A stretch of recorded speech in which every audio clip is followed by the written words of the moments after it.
Now I'm getting it better, but now.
So much.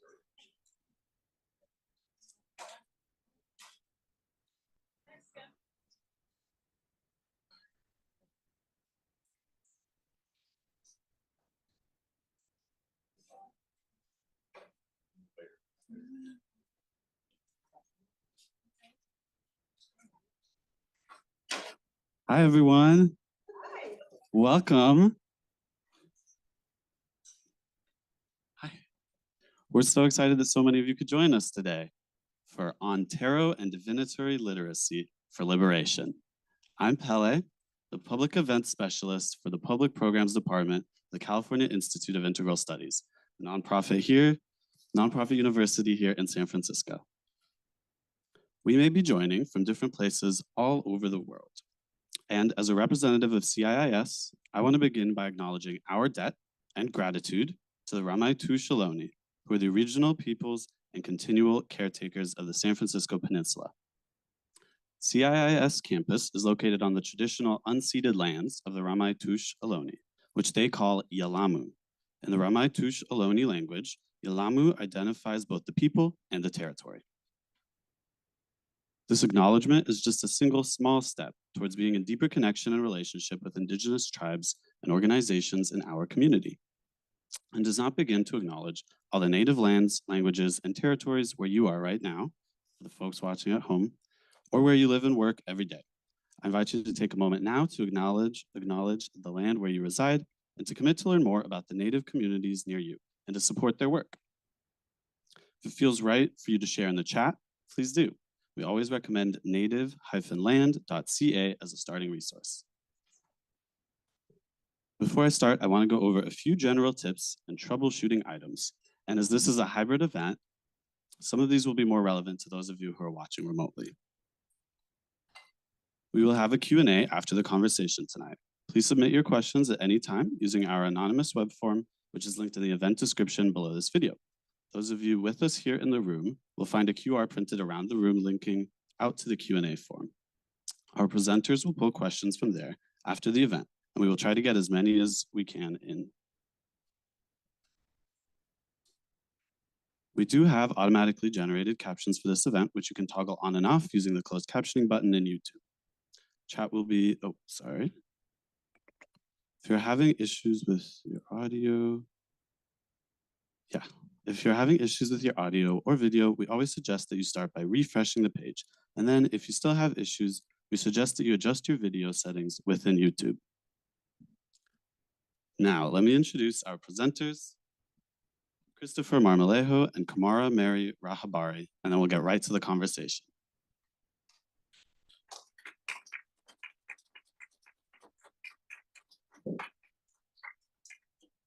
Camara Meri Rajabari is an arts-based, psychedelic-assisted, ancestral psychotherapist based in Oakland, California, the ancestral lands of the Chochenyo and Ohlone peoples, and Santa Fe, New Mexico, the ancestral lands of the Pueblo and the Tiwa people. Her practice specializes in anxiety, depression, and intergenerational trauma. She integrates non-ordinary states of consciousness with ancestral wisdom, ancient archetypes, dreams, and imagination. She is the co-author of the pivotal chapter, Invoking the Numinous, and is a featured voice on NPR's Life Kit. Beyond therapy, Camara is a spiritualist, Afrofuturist, and artist. From the Bay Area to the secret lands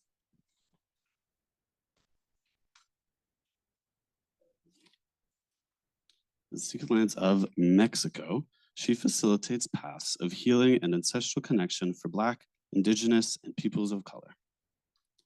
Christopher Marmolejo, MA, is a brown, queer, and trans writer, diviner, and educator.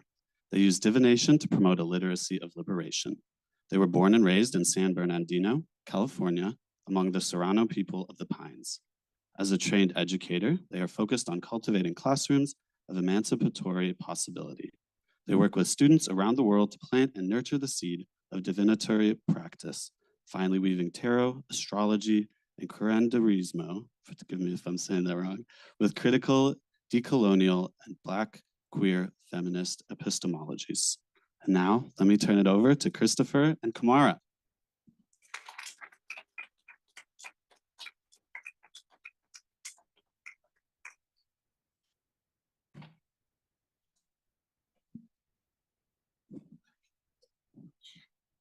Hello, Chris. Hi, Camara. Hi, everyone. Hello, everyone. It's great to see folks here. It's amazing to be here. Thank you all for being here. I see some people have copies of Red Tarot as well. So cool to see. Do you want to mention a little bit about the giveaway? Yes. Okay. So for those of you who want another copy or maybe don't have one yet, I would love to do a giveaway for you if you would share your email to join my Substack, where I share my ongoing writing and theorizing on the tarot and liberation. And so we'll be doing that at the end towards the Q&A. Yeah, so I think those index cards will be available to folks soon. Okay, so are you ready? Yes. Okay, so I want to hop in, especially around red and its power. You said in the beginning chapter, its power to seduce the soul back into the body. And so can you speak a little bit more about red and how it's impacting liberatory prophecy? Thank you. Yes, red tarot, right? Why red tarot? I mean, typically, when you get your tarot deck, it comes with a little white book, right? And it would be a little book.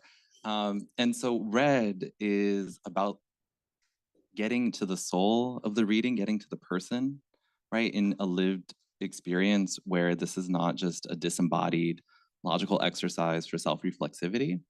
It's about shining a red light so that your readings become socialized or contextualized within the social atmosphere within which you're reading. It's about connecting it towards indigeneity and unveiling our Black communities, our brown communities, our red communities, and how the tarot might be, as I say, a type of prosthetic, a spiritual prosthetic to mend some of the rupturing and fractures that have occurred within our right towards a divinatory consciousness, right? And so if you're reading red, as it were, you're doing so in a way that affects the viscerality of the person before you or yourself. You're touching the soul, you're enlivening it in a rubedo of sorts, but you're also politicizing your readings so that they are not neutral, so that they're having real world application for you or your clients. Yeah, and I really like that about the book. And maybe you can even speak more to how reading the tarot could be an act of resistance. Absolutely. Yeah. Patricia Hill Collins comes first to mind in terms of how women, especially people of color, their way of knowing, their way of validating knowledge is often dismissed and decredited within legitimized, quote unquote, Western institutions. And so the tarot is an alternative way of knowing, right?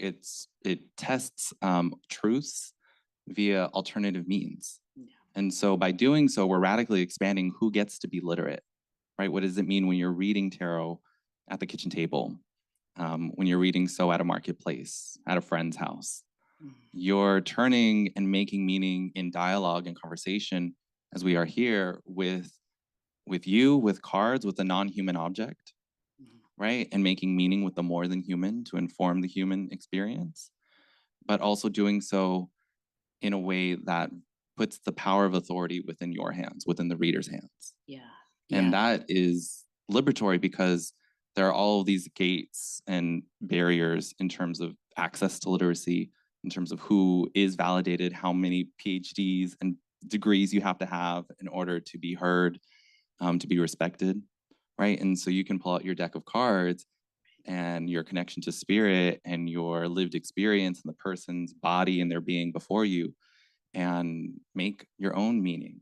Right. Read for yourselves. Yeah, I love that because it actually brings us back in our body and learn how to be comfortable with our intuition. And I think that's something, our intuition, our imagination, even our creativity, that was something that our early ancestors, brown, black, maybe even other peoples, that was suppressed in folks so that they would just buy into what was being presented. So there's this idea of like the tarot allowing you to form your own meaning and make your own meaning.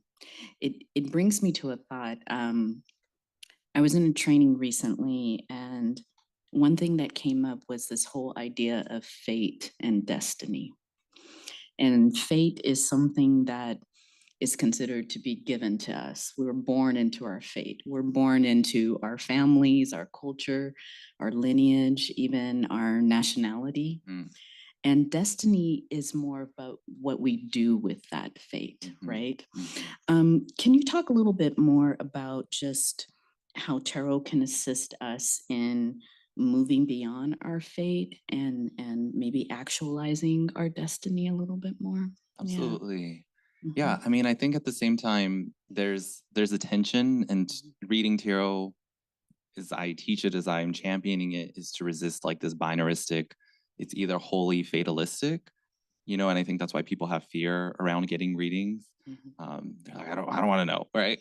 Right. They're like, don't Am I tell gonna me. die? I'd rather be ignorant, right?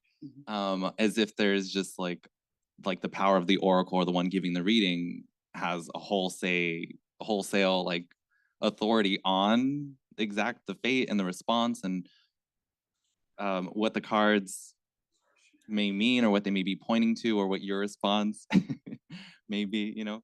And I will say, you know, all occurrences in a reading are part of the omen, right? They're all the signs, the siren going by, the cup breaking, the siren, you know, all the things are part of it. And so and at the same time, on the other end, making meaning, which is what we are doing when we are enabling our agency and our authority to be literate, right? And to be literate in more than just like a logical zone of a disembodied head that is like decontextualized from the history, like somewhere where we're like championing for our souls, for our hope, for our most vital means of living and thriving, is also not to disregard and make the cards mean anything you want them to mean just because, you know, there's a spectrum, right? And so there's a balance there. There's a tension there. It's not either or, right? We're rejecting that like from one end to the other end.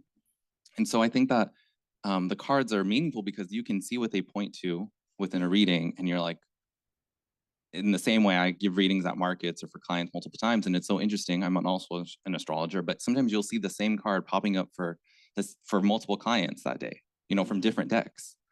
and you're like, wow, this card is like really up for everyone today. It's almost like I always say, we're under the same weather of sorts, right? And the cards can help us become aware of like the weather or the fate or whatnot, or what circumstances we're all sharing and being dealt with. Whereas our individual responses, our positions, and our ability to respond to those circumstances will, of course, vary upon our own individuality, our own subjectivity. Yeah.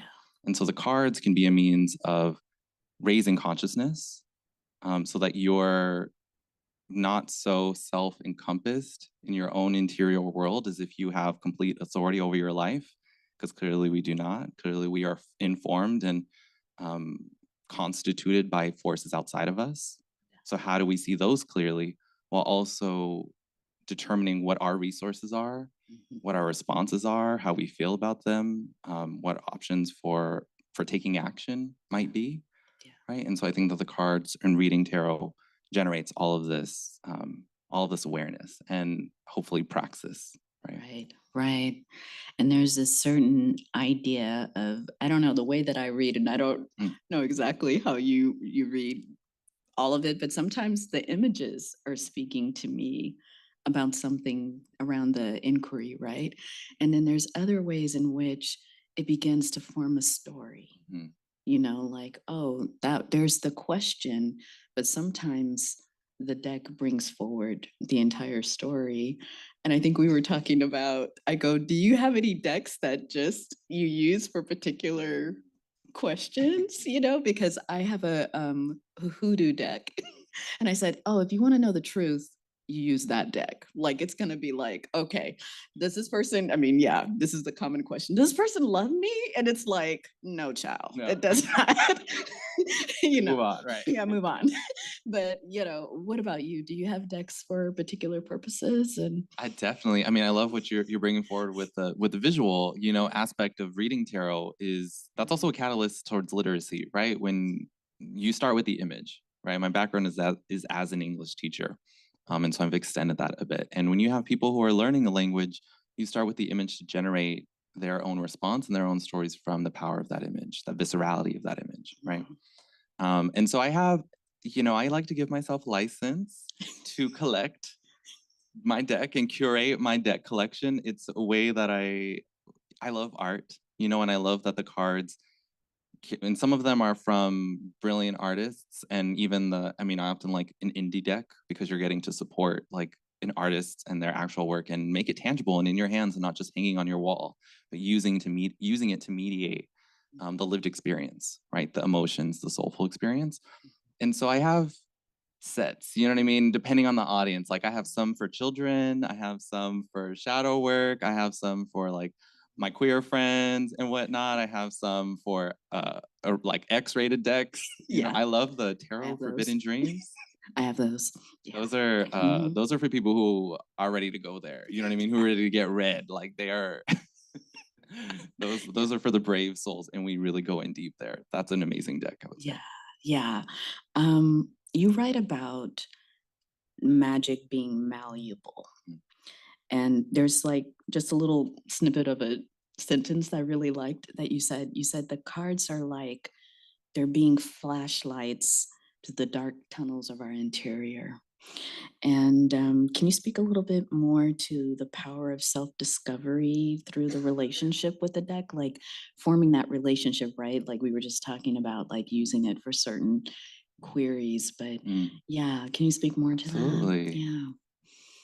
There's then the experience of being wholly constituted by your external circumstances, where you feel alienated from your own desires or your own motivations or your own tone, who you really are in that sense.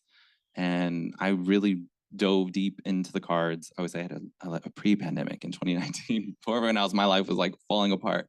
And I had the stability and the externally imposed, you know, methods of like, this is what's going to keep you safe. And this is the route and the trajectory that you should be following. Fall away. It was my relationships with the cards that helped me become like interiorly constituted, right? And go inward, outward, you know, for making decisions that are felt more within integrity, with what my body was wanting, with my own history, with it was a whole reordering, right? And it was a very personal relationship. And so I think that the tarot, with the deck that you have or decks that you have in your own daily readings, they become a medium truly for you to connect with your guides, your sense of spirit, with the more than human, again, with your people in your life, but most deeply with yourself that is connected to those things. Yeah. You know, in an authentic and numinous and uncanny manner often. Yeah. And do you have like daily practices? Because I know that I have certain decks that I just use to pull a card. Mhm. You know, I'll just pull a card in the morning. I'd be like, okay, this sets the vibe of the day or something I need to pay attention to. Do you feel like there's practices that you want to kind of let people know in case they're new to this territory of tarot reading? Yeah. Absolutely, absolutely. I definitely champion the daily practice. You got to cut the deck like hundreds of times, honestly, you know, you really do. And it becomes a growing archive. The tarot already is an archive because of the history of their images, right? And our cultural epics in which and how we engage those images.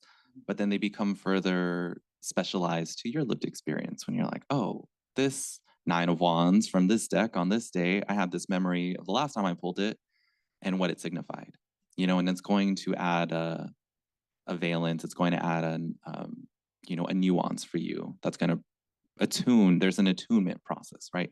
And so that daily practice, which I'd recommend having an altar, you know, and using the cards as a way to incorporate a ritualized space, not just interiorly, but also within your physical space, right? Having a libation, having a candle, having some copal burning, you know, having music playing. And I do this every morning after my morning mantras, after my prayers. It's very extended. And I just go in and it's just like, it's replaced my previous journaling practice. You know, I would call those like my grief journals before, you know, and this is more of like a prayer, an aspiration, a hopeful inscribing every day, you know, and I'm dedicated. I'm very dedicated. I have a lot of fixed energy in my chart. And so even if I'm traveling, I pull cards because I find them to be a bit of a buffer for the day as well. Yeah. Yeah. You know? And I really like that you said that it replaced journaling. And for me, it did kind of just transition into keeping that archive of cards and starting to understand, oh, when this card comes up for me, it has a certain kind of meaning for my day. And yeah, I love that so much as a practice. And really, after a while, especially, you know, in the beginning, maybe I know that when I first started reading tarot, I was so reliant on the book, like for the meaning making. But then after a while, I just started to form my own meaning. And I thought that I like the practice to just keep pushing that edge a little bit more. So it's more intuitive. Absolutely. Yeah. That comes, and yeah, I'd recommend having a set time of day, whether that's in the morning or the evening. And that tells me all I need to know. You know what I mean? I don't necessarily do spreads like randomly in a sense. Like that is my main kind of GPS, like North Star type of a thing, right? And then I have clients and whatnot. It's going to come through whatever I'm going through is going to come through in that morning reading. And I do a combination of decks and journal, and I record it. You know. Oh yeah, I do that too. Like I use my phone recorder Yeah. and then I go back. I'm like, oh, what was I thinking about last year around this time? And Right. I do my own entertainment that way. I mean, it's Right. important, that archive, maintaining your own archive. Absolutely. Right. Well, I want to shift a little bit because I recently participated in an international training. And personally, I had been sitting with that whole idea because at the training, they said, what's your intention? And it just popped in my head, not in an instant way, but I'd been thinking about the idea of being a global citizen and to understand how to contribute to the world beyond colonial borders. And just to understand that this world's been divided for profit and power, right? And it really didn't say much about the stories of the people that are on these lands, except they were dividable. And I often think about how to navigate living beyond these borders and planting my roots in global soil. And as an act of love, as an act of liberation, not as a tourist, Mhm. but more of being in community. And so I used your book for bibliomancy. I mean, I think it is definitely a great read from front to back, but it's even, and if people don't know what bibliomancy is, it's like you're taking this book and you're really just focusing on an idea or the question. And when I opened it up, it came to Six of Swords. Mm. And there was something so fascinating about how you dived into the meaning of Six of Swords. If people don't remember that particular card in the Rider Waite, it would have been the person in a boat who's covered with a shroud, right? And they might be holding a younger child. Could have been their inner child, by the way, who knows? But they're being led out by a ferryman. And so I don't know, can you speak more to that or that chapter? And I don't know what Yeah. came up for you when you're writing that or It's sitting with the cards with their immense application, not just like on the image, but thinking about histories of migrancy, of refugees, especially, right? And that card, living through it and talking with clients who are living through it, it's this sense of relief when you like make it to the lifeboat, yes. like that ship is going down, and there's only space. There's not space for everyone. Mhm. And so that adds such a different level of regard with how you talk about that question, how you live through that gate, if you will, through that experience, how you're relating to it. I wanted to read a little bit from the Six of Swords I section. would love that. That's all right. Yeah. Right. And I think that's so cool that you did the bibliomancy. I love hearing people do that. That's Yeah. amazing. Thank you. Mhm. I'm like, I wrote a book about divination, but it's being used in and itself for divination. Like, that's Okay. amazing. Yeah. The Six of Swords is about the avenues of escape amid omnipresent landscapes of subtler colonialism laden with carceral compulsion. In the boat, you aren't located anywhere in particular, but rather marked by a state of migrancy. Migrancy is characterized by its need to move back and forth, to bridge, temper, contrast, compare, exchange, compound. Migrant souls occupy at least two spaces at once and are always in transit. The Six of Swords images the migrant soul, the status that is non-static. The Six of Swords' drive is to make language that dispels the illusion of privatized separation with our hybrid being that wears down borders. The Six of Swords unveils borders as incoherent. The card is a construction from these contradictions. Those in the boat don't seek assimilation into the mainstream matrix, but work to restructure it from within. These are the beings who show the way across seemingly uncrossable thresholds. It is the subjectivity of traversing identity vectors that occupy adjacent, distinct spaces, for it is uncomfortable within any singular discourse of minority subjectivity.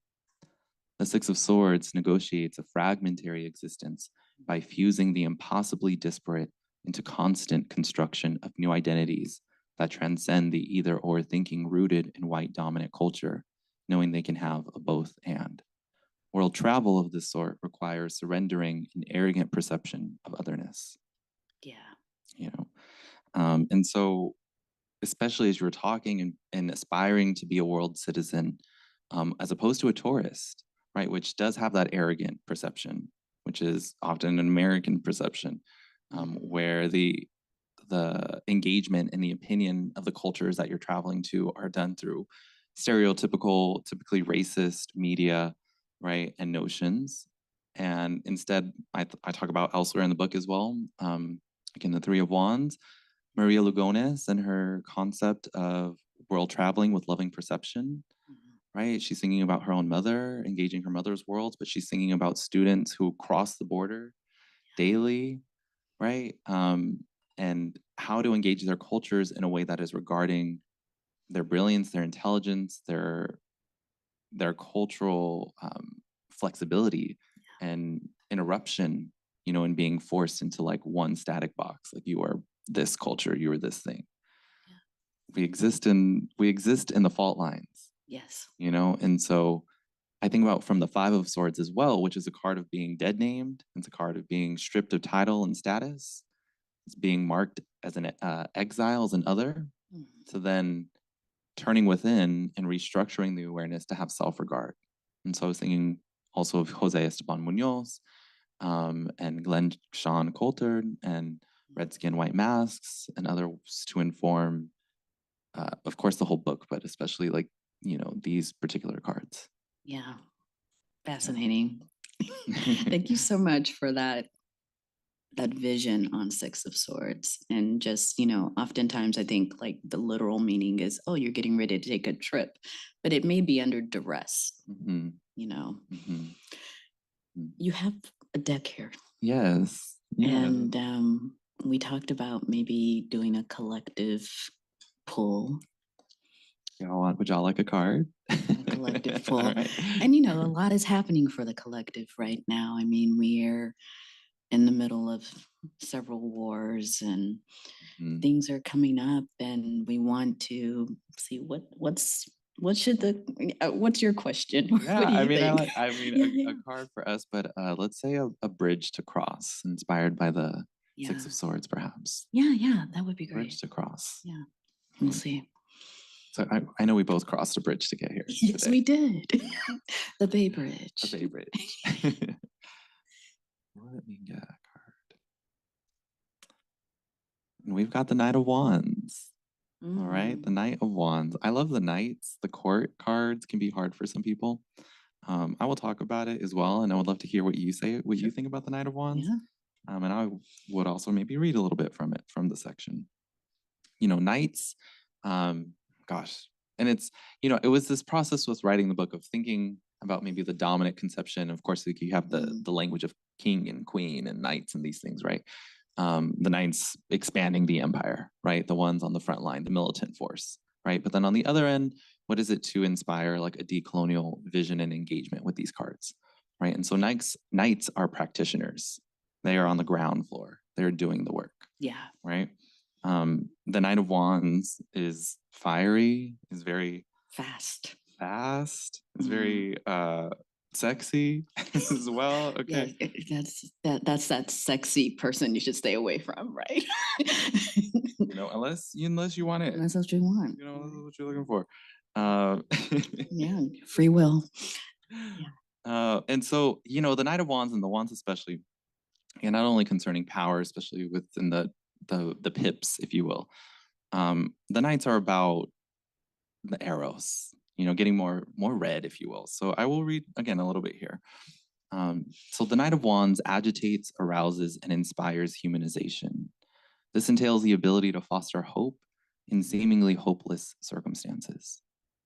The Knight of Wands instructs inspiration as part of an ongoing process central to organizing and channels the longing and suffering of their community, which often goes unacknowledged. They come to personify communal pathos. They rouse the conscious, startling the people's sense of propriety, exposing its hypocrisies. Their argument is scorching, rallying not with light, but fire. In the pursuit of freedom, they transform conformity, brazenly indicting the state and its agents of dehumanization.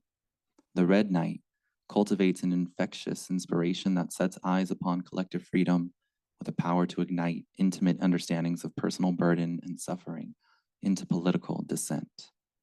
Theirs is a humanizing pedagogy, awakening both critical consciousness and compassion. Their fire revives revolutionary fire as they capture the imagination to recover, reframe, and redirect ambition. The anger and grief of communities under colonial attack burns right along with their aspirations for freedom. The fire burns against hatred that dehumanizes. We are companions of the blazing flame.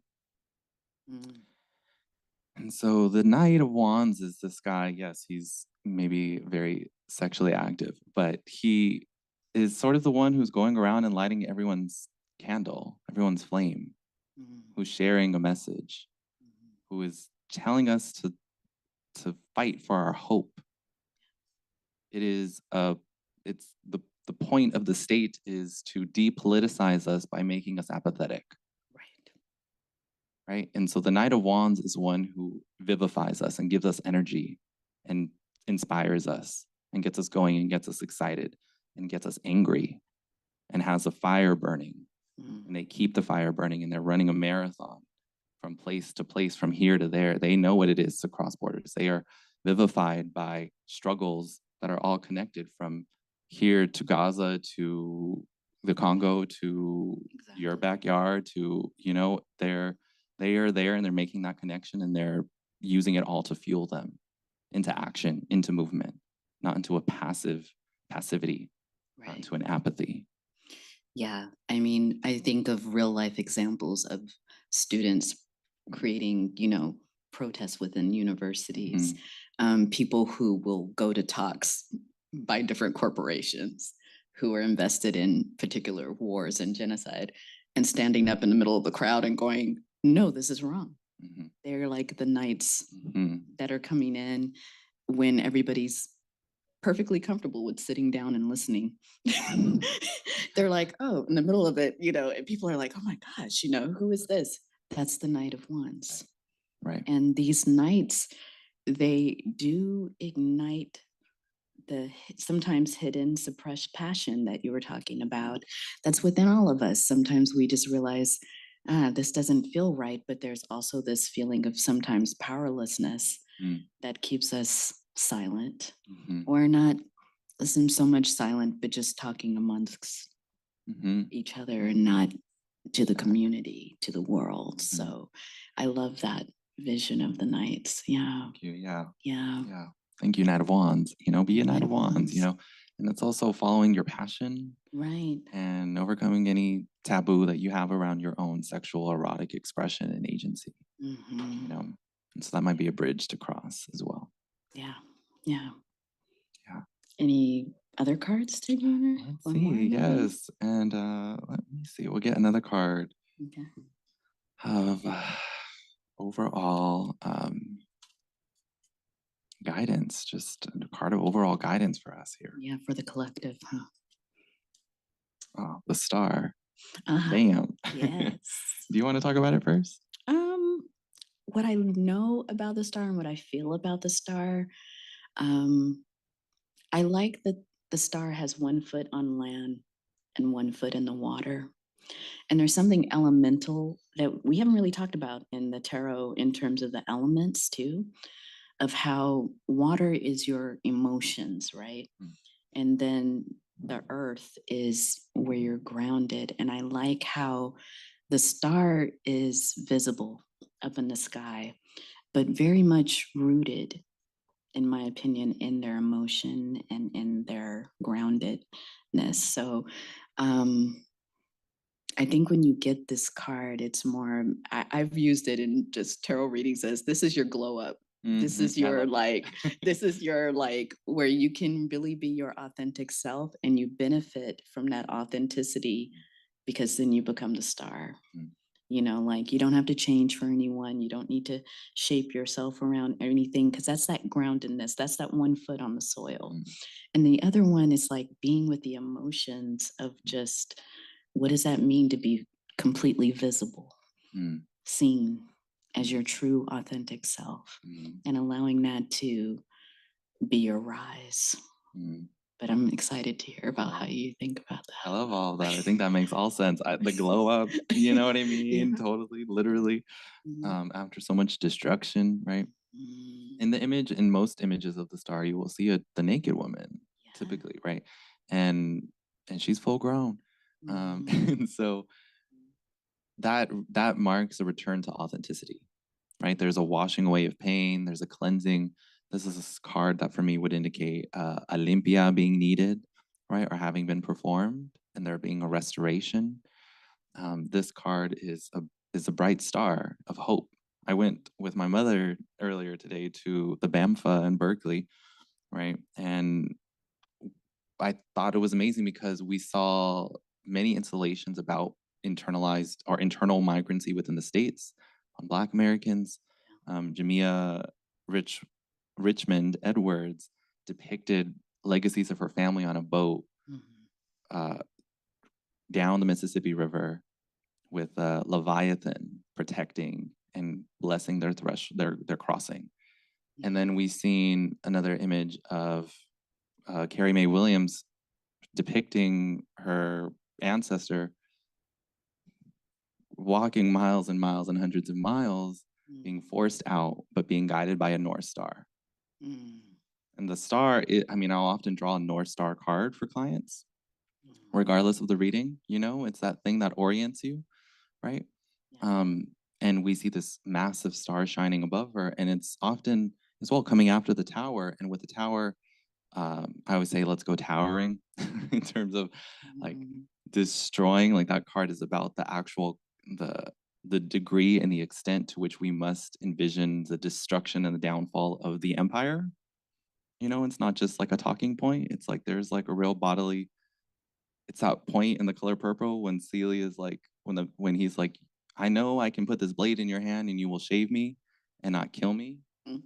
And the tower is if she would have slit his throat, you know what I mean? And like cut the binds that oppress her. Yeah. And so then the star, when that tower is no longer obscuring the night sky, polluting the earth, we are returned to wholeness, we're returned to a state of sacrality, and she's refilling the pool. She's nourishing her garden. She's nourishing what's manifesting with her love. But we all know as givers, as activists, as people in the struggle, how much emotional care and just how much it takes out of us. And she's refilling herself as well. So I often think about this card as well as like deepening our capacity to love. Yeah. Right. And so I think that there's a fiery component with the Knight of Wands in terms of letting things politicize and enliven and embolden you in your action, following your passion. And at the same time, the star, the sense of stillness that we are also we're not alone here. Like we have a divine witness. We have a starry witness. We have an ancient witness here that can orient us in our struggles as we are walking hundreds and hundreds of miles still to get free. Yeah. I love how the Knight of Wands is signaling burning it down, you know, and then this star is like the restoration that of all that it took, right? Because sometimes in really having to go up against oppression, you have to like tap into certain energies, and then we have to negate some other ones. And this one is talking about that restoration, right? Absolutely. Yeah. Such a bomb. Yeah. So what else?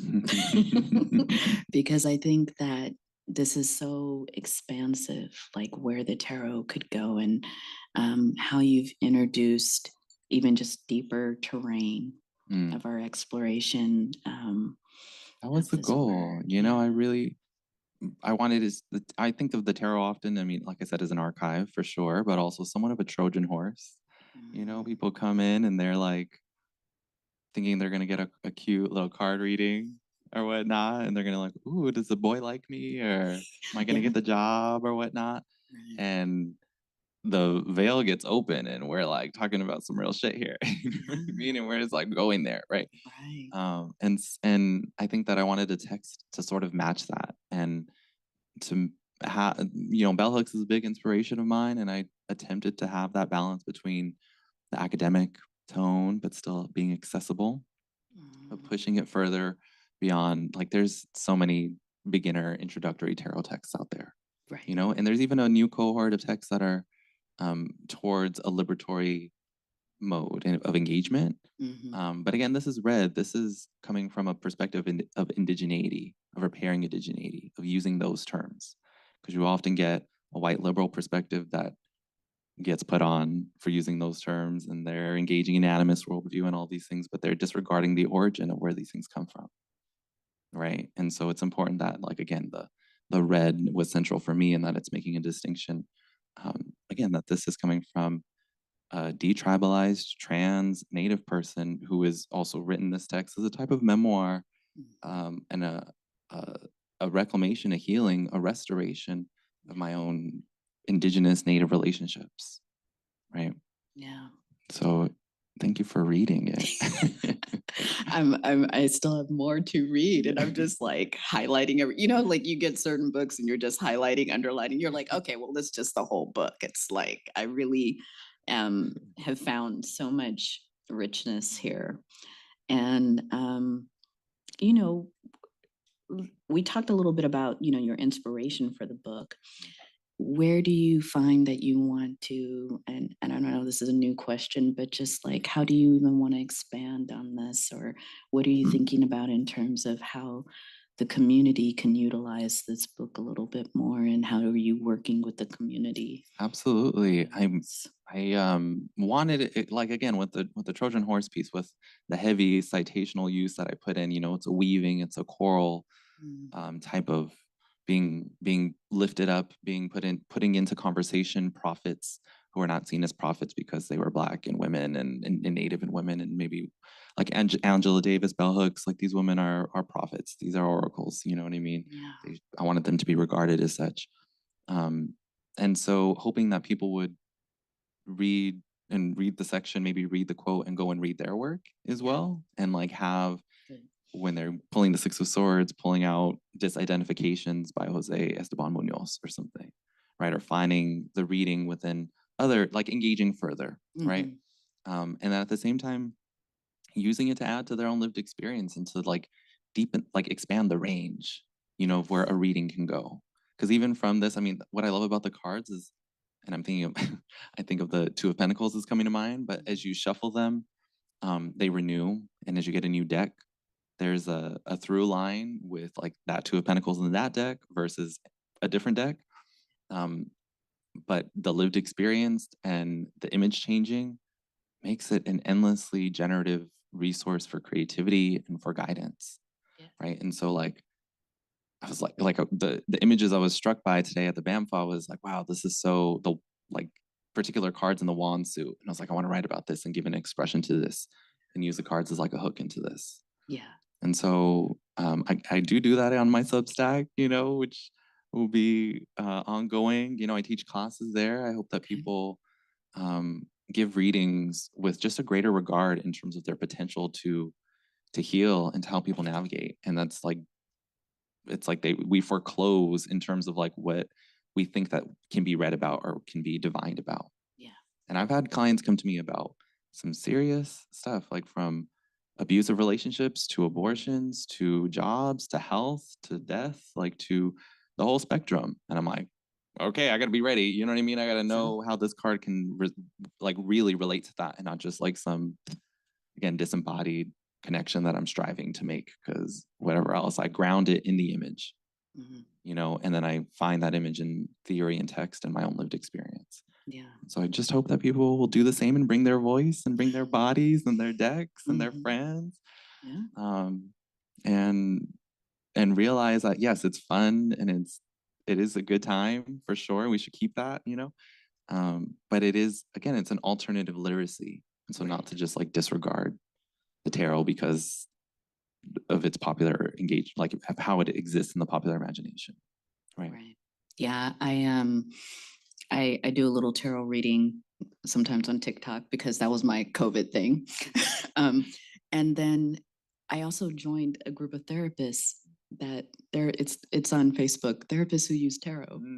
And I was all like, I use tarot and with some of my clients, and some of my clients really, what I found, even with some oracle decks that aren't necessarily tarot, but they're just images, it really does allow for people to connect their current issue with the cards. And so, yeah, I've like even pushed the edges of therapy to include this imagery, to include these stories, because I think, would you say there's a universal story running kind of in the background of the tarot, from the full to from major arcana to minor? And do you want to speak to that a little bit more? There's and what you're saying too as well, in the way that therapists as well, because I have therapists who are students as well, which I love because they're like doing the work with the clients, which having a client practice, like reading cards for someone, having training as a therapist or training as an educator, like that is valid and necessary, and that's going to support you in your process. And then at the same time, what I do love about tarot is that it is divination. You know, it's not just it's not just a tool to think creatively about. It is like prophecy. Like you will open, you know, an oracular capacity that has been lost and like numbed, and you will be struck, you know, by the uncanny and whatnot. And it's like, I don't want to lose that either. And so the story, I think it's important in knowing your decks and like somehow the archetypes are present for sure. Okay. You know what I mean? In the same way that we share a similar structural predicament by being informed and constituted by white supremacist, capitalist, imperialist patriarchy. Now, our own unique positions and like trajectories, of course, have distinction as your own particular deck. It's gonna like add some nuance there, but you know, like a bass note for sure. Yeah. You know what I mean? And you know where that music is going, and you've seen some of those outcomes. Right. And so, at the same time, the cards are chaotic. There is an order, you know. There's, of course, I guess, from the Fool to the World, from Ace to 10, from the Page to the King, you know, and that helps the reader, I think, orient like relationships and whatnot. But then there's also a presence in terms of what's showing up on the table in that moment. You know, that is done through a shuffle, done through randomized. You're not selecting the cards. You're making meaning out of chance, and that already is a subverting of the logical mode of knowing. Yeah. You know, you're already humbling yourself when you come to the tarot. Yeah, and it's interesting how during that time that you're doing the reading, it's tapping into a particular timeline, but that timeline is always moving, right? So it may not, some readings are not always going to be, in that moment, it might feel like that's the answer, but the answer can shift even as the timelines shift of our lives, right? So absolutely. That also, you know, I think that the oracle is also opaque. You know, this does help us see what, like, look back. You know, our right to look, is Nicholas Mirzoff writes about, where of course it was an offense if you were to look a white man in the eye. You know what I mean? It's this challenge to power. It's like, who has the right to look? Are the cops telling you there's nothing to see here? Keep going. Right. And when we use a tarot, we're like, no, we have a right to look. We can ask about this. We can see for ourselves. And yet at the same time, again, maintaining a tension of humility, and that the oracle will become more and more opaque, the more anxious and the more disrespectful, quote unquote, that we have an entitled right to, like, knowing some things are going to play out in a sense. You know what I mean? Some things, there's some larger constituting forces. And so, you know, sometimes like That's So Raven, you know what I mean? Like you get a glimpse and you're like, you see it, and then, but you don't necessarily know the whole shebang, especially for yourself, I would say. There's a difference of like, you know, I ask to be used as a vessel for when I'm helping a client, and that like, I'll be blown away by what comes through. But for my own self, they show me like just enough, like just the next step in a sense, you know, and then at the same time, a global thing of like the star, like this big soulful purpose and potential that we can aspire towards. But it's still like, you know, they don't want to give away, they don't want to spoil everything necessarily also, right? I tend to get those kind of answers like all the time, like, who's my next soulmate? You know, it's like, you don't need to know. You don't. There's, you know, like, what do they look like? What are they coming? It's like, no, you don't get those answers. It's like, there's a person. And it's all in spiritual time, and right? It will be on it'll be on God's time, right? Right. Right time. Yes. Yeah. So we have, excuse me, I have this like reading glass situation going on. 10 more minutes. What are you thinking about? Maybe even, do you want to do like the book giveaway, or before we go to Q&A, or do we want to touch on some other things before we start answering people's questions? I'm excited. I hope you all have questions and submit questions. You know, I definitely love that audience engagement and feedback. Yeah. And again, the giveaway, we'll be doing one. Yeah, for sure. I think that we can do that maybe in like a couple minutes. Yeah, you know, yeah, we could do that in a couple minutes. So if you haven't written down your index card info, you might want to do that. So, but I was thinking I could read from the conclusion. Oh, yes, I would love that too, because I started reading a little bit about that conclusion. I was like, this is very powerful. So I would love if you Thank you. share that. I just think of so many things in terms of my relationship with my editor and just all the feedback on the conclusion. I was like, I actually was really happy with this. And so again, this is my first book baby, I will say, right? And It's a so process, isn't it? it is such a process, Mhm. It's an elephant pregnancy. It takes a long time and a lot of understanding of process, right? Yeah. And but I am here at the last event on my book tour for Oh, this work, and it's been oh. lovely. And so I figured it would be good to read from the conclusion therein, right? Thank you. And so, if the tarot is a mirror to understand lived experience, it is far from self explanatory. The function of a prophet is inspired utterance. The oracle risks a different relationship to uncertainty, possessing a radical spontaneity. They gamble with meaning, meaning that divination is less about fixed outcomes and more about liberation. The augury is always arriving, always shifting and profoundly unstable. Sometimes the spread subverts your intended imposed order. The cards keep changing as you keep shuffling. This is fantastic because it means no one masters tarot. This is not the point of the reading. This is not to say that the reading has no barometer of success, no meaningful consequence, nor any practical application. Rather, this helps the reader work against the fixed fatalism of being appropriated by the Western imagination. Instead, be a devotee. Be willing to experiment with the most prescient and pressing work of your healing. Imbibe with divination. Dance with it like a lover. It'll keep you on your toes, flexible and with full range. And what a wonderful romance it is to always arrive reverential before the beloved. The cards are one tool of prophecy, but each card is a key to an archive of archives. The living archive of the prophet's body meets the shattering network of catacombs contained within each card, opening a dynamic, emergent space for miraculous modes of knowing to rise. For it to be a tool of transcendent knowing, it must transgress. The red reader must work against the deep structures of Western thought. They must read the cards to nourish emancipatory knowledge that undergirds all revolutionary praxis.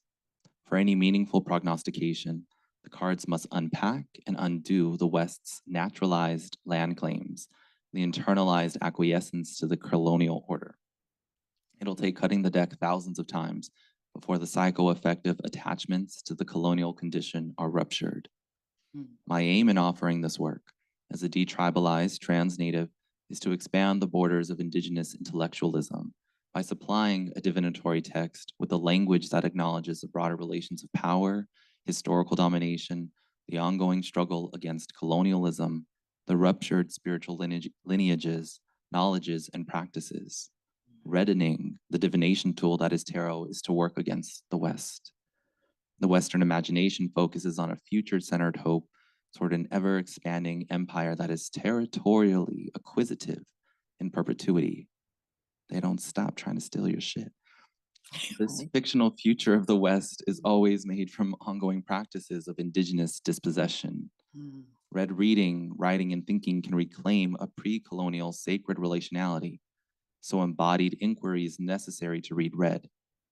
Any reader, diviner, or writer who wishes to seriously heal and imagine a future that is not predicated upon colonial divisions must actually lift the veil.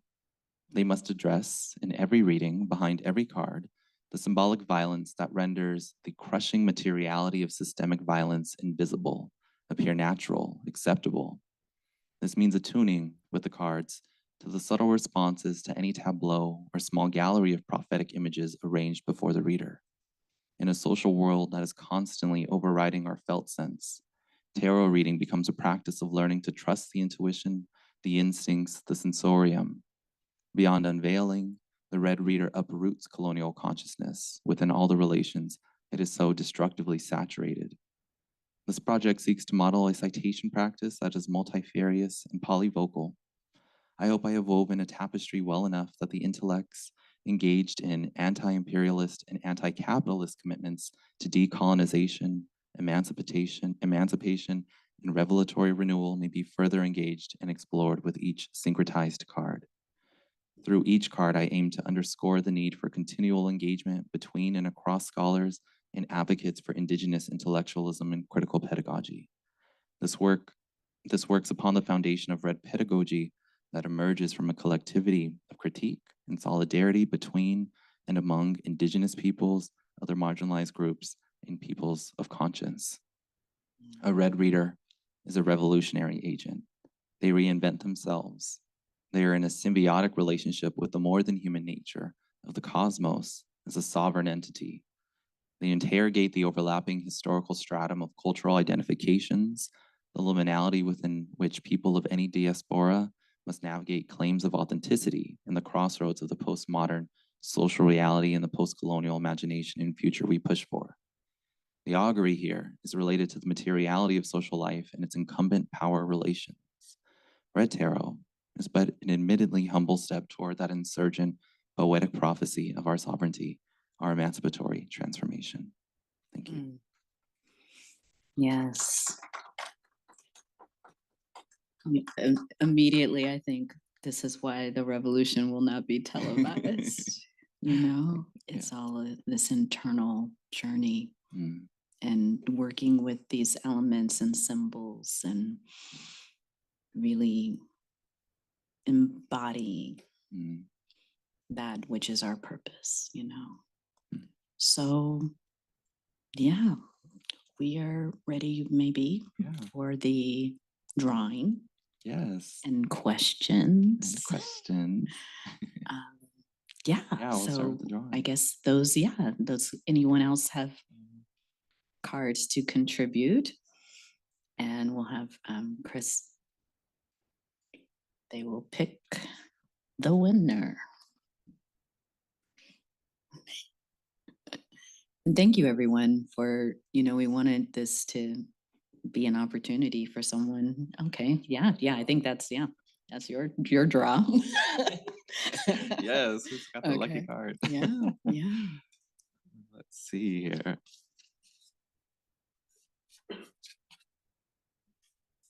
And are there people out there who already have the book? Yeah. Okay.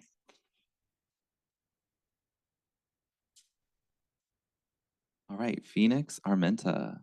Nice. Okay, I will have it for you once we're done. All right. Thank you. Yeah. Yes. Okay, If you don't awesome. mind. Yay! Cheers. Yeah.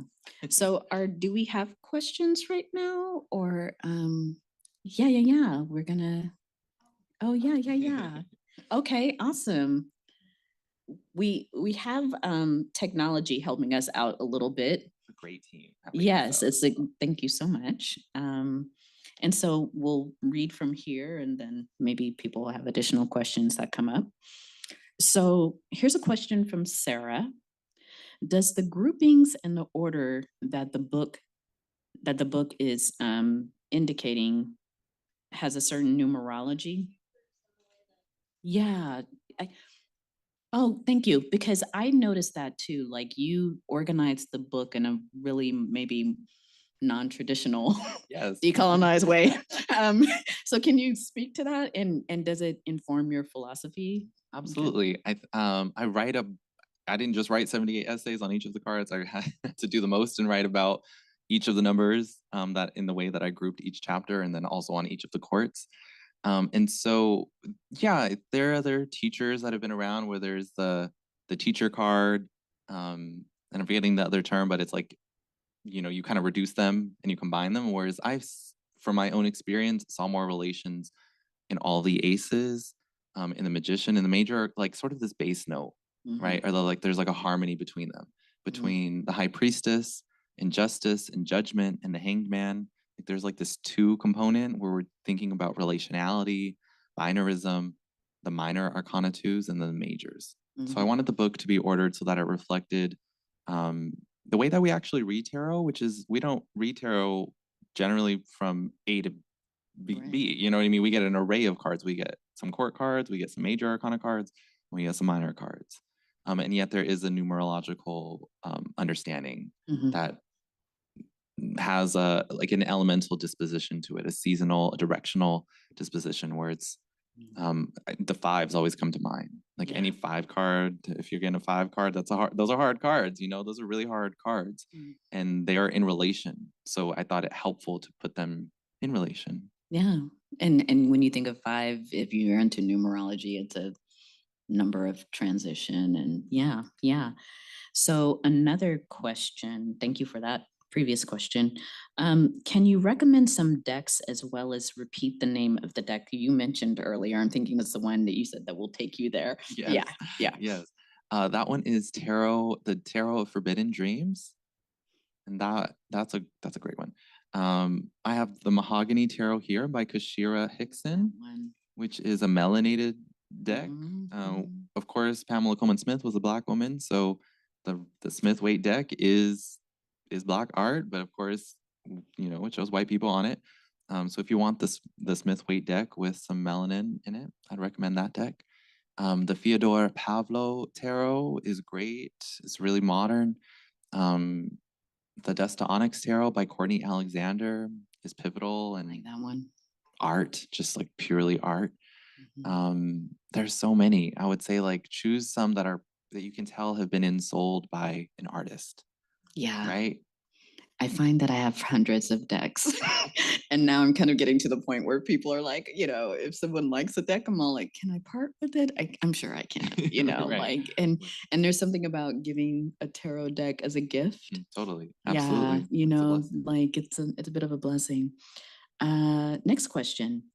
What was your inspiration to link Farian thought and the tarot? I mean, I'm a student of Freire. Like it's just reading his work inspired me to get my master's in education and it was almost, I have that I understood it in terms of how some people may see a war happening and like I have to sign up for the military. Like that's never been my thought, of course, like obviously, right? But I was like, I need to go into the classroom. Like I need to go with the students. Like I was like mobilized from reading his work and from thinking about literacy. And so it was just like he's just one of my primary teachers and like people that I stand upon. And so I couldn't imagine doing this work without him involved in it. So yeah, it's just deep, not like fully devotional, not like lighting a candle to him or anything necessarily, but community regard. ancestor, Yeah, absolutely. Yeah. So this is a question. Next question. Can you speak to how gendered cards like the Empress, the Emperor, etc., can be read in a red reading, giving the role of the colonial gender binary plays in reinforcing oppression? And also, just to expand on that, could gender-specific traits affiliated with these cards offer insight to personal collective liberation from white heteropatriarchy, cis sexism, and transphobia? Absolutely.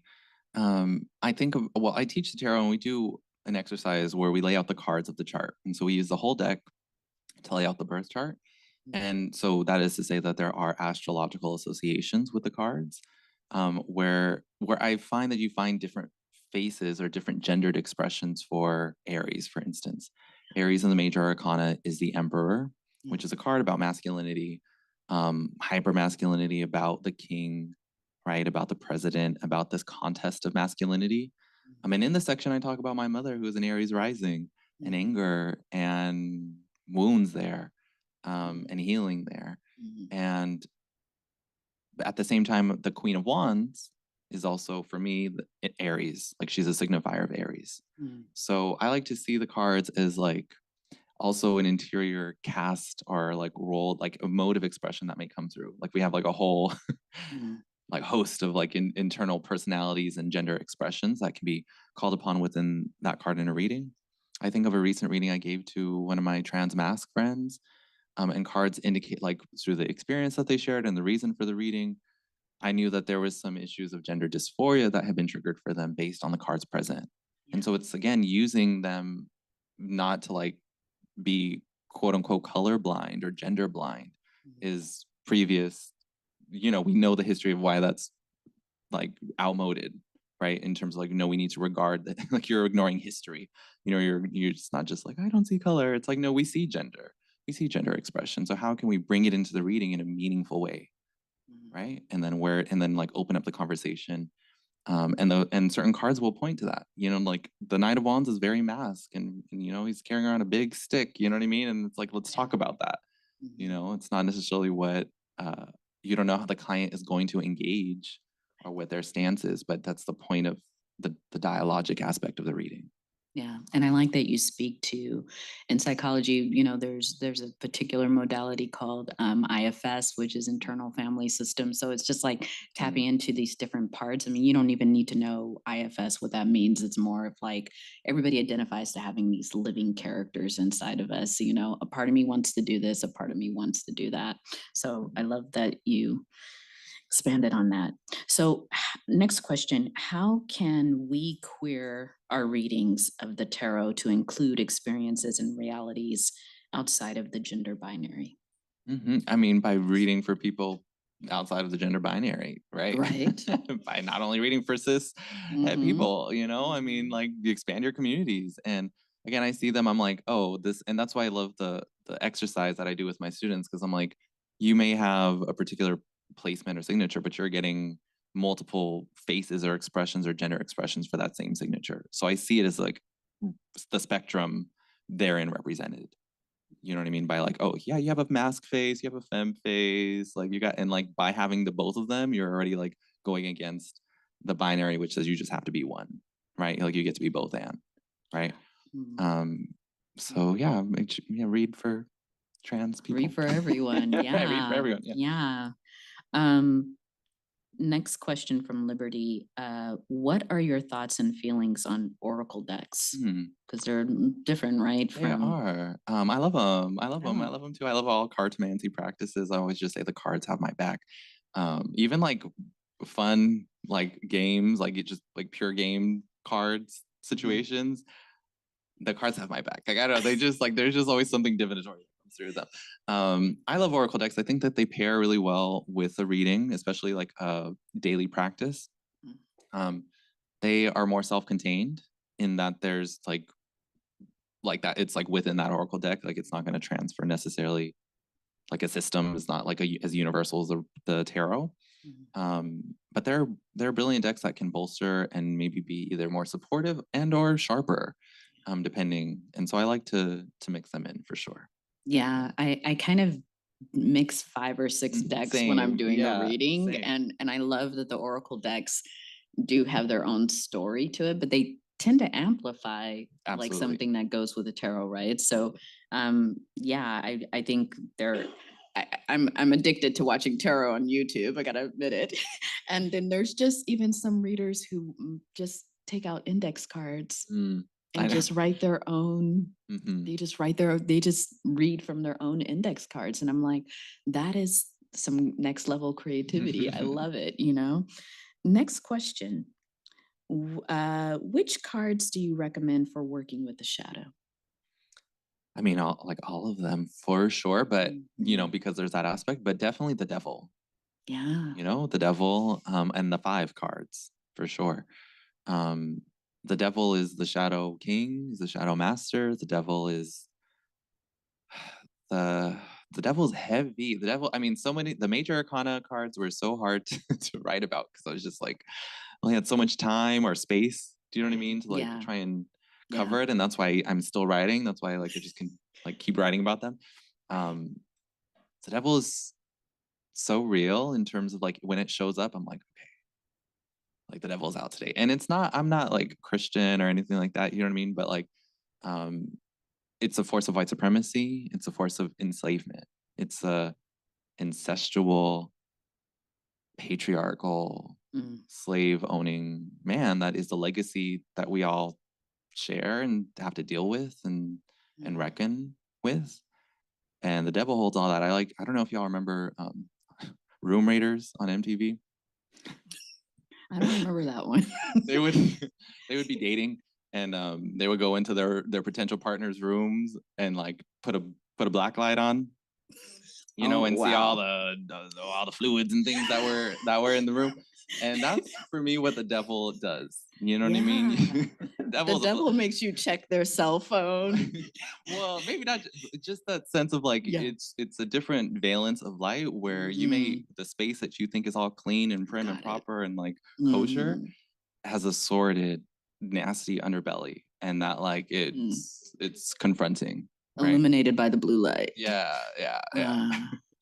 Yeah, and the devil too speaks to those places where we just want to give in to our addictions, or we want to give in to just like escaping or becoming numb, or just like being, like you said, outside of our consciousness even sometimes. Absolutely.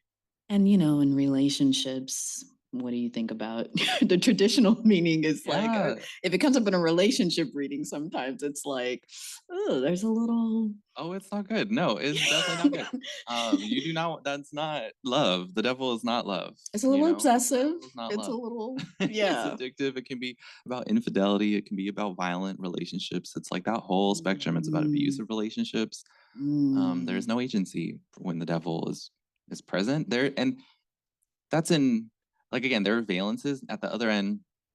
There's a whole feminist discussion, of course, that we can have, and especially cards that depict the woman with her hair down, and like there's a whole conversation about hair within the devil as well.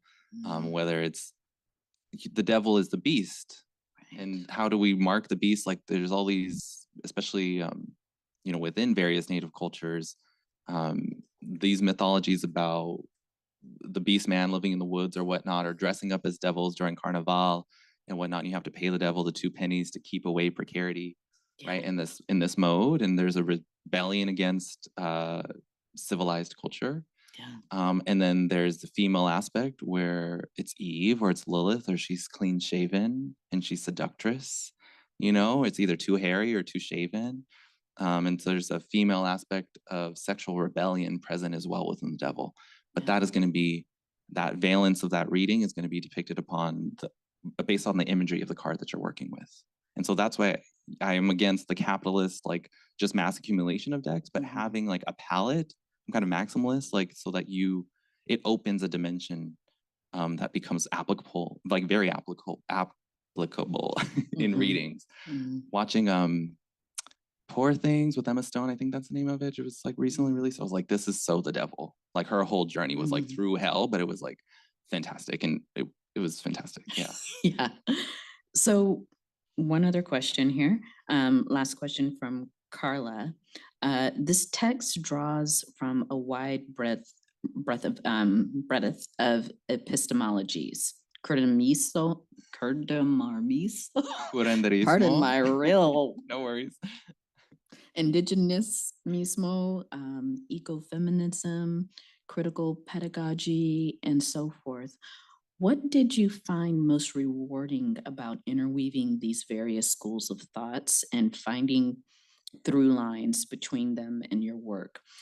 With texts this expansive and all-encompassing, what do you hope becomes of its legacy? Thank you Great for question. that question, Yeah. Carla. It felt cathartic, like when I often think about the writing process and the creating of this is like in musical terms. Sometimes I'd like write an essay. I was like, I got that track down. Like I laid it down. Like there's the pleasure of like being here with you all and having like the kind of quote unquote live performance where there's an emergent space, but also having the satisfaction of a level of articulation laid, if you will, right? Like documented, like written and archived. And having that to build on, to pivot from, to weave all of these thoughts together, that I think the tarot is like the perfect vehicle for doing so. You know what I mean? It's like 78 cards and so many decks. It's like so rich, and they become like, it just informs the way I think now, which as I already was engaged with these theorists and epistemologies, but then having a card that is literally a key to them is just so satisfying. And it was like the catharsis of like, it wanted to be written, it wanted to get out of me. And now I have it here finally, like also not even just on a digital file, which was I was like, I got the weight and it's like multiplied. It's a strange phenomenon of being like so deeply personal and then radically sent out into the world. Yeah.